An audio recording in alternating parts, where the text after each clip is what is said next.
Durante siglos, la realeza europea se sintió por encima del resto de la humanidad. Se creían diferentes, especiales, casi divinos, no porque fueran más sabios, ni más fuertes, sino por una simple idea que repitieron hasta convertirla en ley. La sangre azul no se mezcla. El resultado, una cadena de tragedias, cuerpos deformes, mentes rotas, herederos enfermos. Una dinastía de poder que se desmoronó lentamente desde dentro. Por culpa del incesto. Carlos II de España, el rey que nunca debió nacer. Carlos II fue el último de los Habsburgo españoles. Y su historia es tan estremecedora como simbólica. Desde que nació, todo fue extraño. Era débil, no podía sostener su cabeza. Tardó años en caminar. Nunca aprendió a hablar con claridad. No podía masticar ni un trozo de pan.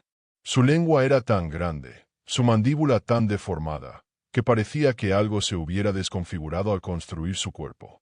Vivía con dolores constantes, infecciones, convulsiones, ataques de pánico. Su mente oscilaba entre el letargo y la confusión. A veces no reconocía a su madre, o creía estar muerto. Los doctores reales intentaban tratamientos absurdos, sangrías, oraciones, exorcismos. Pero nada funcionaba. El problema no era místico. Era genético. Carlos era el producto de más de 200 años de matrimonios entre primos, tíos, sobrinas. El árbol genealógico de los Habsburgo parecía un círculo vicioso.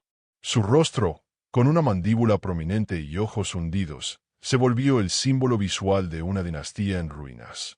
No dejó herederos. Murió solo. El imperio se extinguió con él. La obsesión por la pureza. El veneno que pasó de trono en trono. Las casas reales de Europa no se mezclaban con plebeyos. No por miedo, sino por orgullo. Creían que su sangre contenía algo divino, que estaba predestinada por Dios.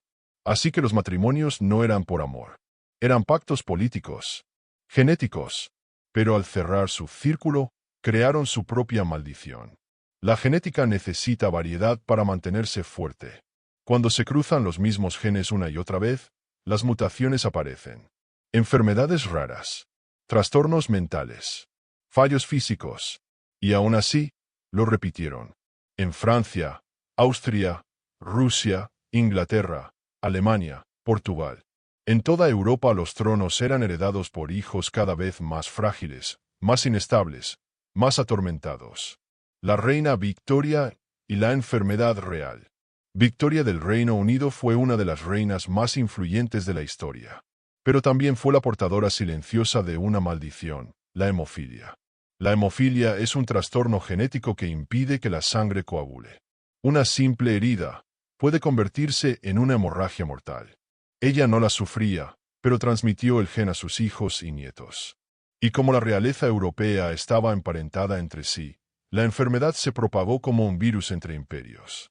Su bisnieto, el zarevich Alexei Romanov de Rusia, la padecía.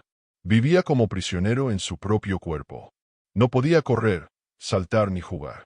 Cualquier golpe podía matarlo. Su sufrimiento fue tan profundo, que su madre llegó a creer que un monje llamado Rasputín era su única esperanza. Y así, un niño enfermo cambió la historia de Rusia. Locura en los palacios. Cuando el poder se mezcla con la demencia. Muchos miembros de la realeza fueron escondidos, silenciados, porque su estado mental no podía ser explicado, porque su cuerpo avergonzaba a sus propios padres. En Austria, hay informes de nobles que no podían hablar, otros que nunca caminaron. Algunos sufrían crisis nerviosas tan violentas que eran encerrados en habitaciones acolchadas. En Francia, miembros de la nobleza eran enviados a monasterios desde niños porque algo en su mirada no estaba bien. Y en Baviera, un rey obsesionado con castillos de fantasía terminó encerrado por sus propios ministros, acusado de estar completamente loco.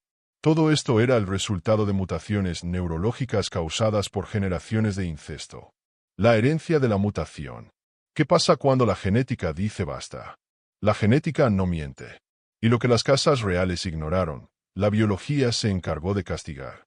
Los hijos de hermanos tienen un riesgo altísimo de padecer enfermedades recesivas.